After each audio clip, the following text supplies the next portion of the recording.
Афдолу сиям баъда Рамадан шахруллахи мухаррам. Рамазаннан кейінгі пайғамбардың хадисі бар. Рамазаннан кейінгі ең жақсы ораза ол құрметті болар Мухаррам айындағы ораза.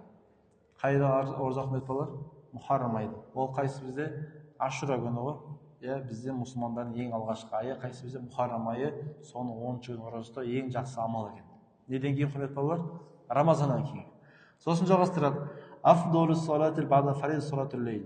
Парыз намаздардан кейін ең жақсы намаз қайсы дейді? Ол түнгі намаз. Алла субхана тағаланың құзырына ең қымбат намаз осы есептелінеді. Сіз жаңағы түннің 3/1-інде сіз тұруға итермелейтін намаздан бірі ол тахаджуд намазы.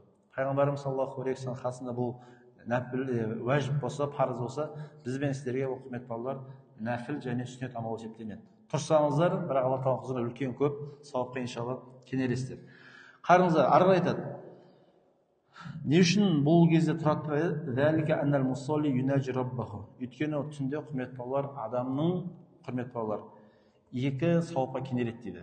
Түнде намаз оқитын болса. Бірінші сауап деген кезде сіз тәтті болған ұйқыны тастайсыздар, және екінші нәрсе сіз Раббыңызбен жеке қаласыздар.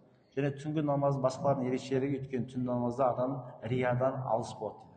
Мысалы, күндіз елдің нәрсені көруі мүмкін, бірақ түнде тұрған кезде ешкім байқамайды. Және сен ешкім көрмейді. Сол кезде адамның құлшылығының, ықыласының несі, сауабы арта түседі дейді. Және шариғаттан қағидада құрметті барлар, әл-әжру аля қадри машаққа деген. Әрбір сауап қиыншылығына байланысты. Түнде тұрып намаз оқу қиын болған себепті сәйкесінше оның да сауабы басқаға қарағанда артық болады деген бізде қағида бар. Сол себепті түнде тұрып намаз оқу құрметті барлар ерекше құлшылықтардың бірі.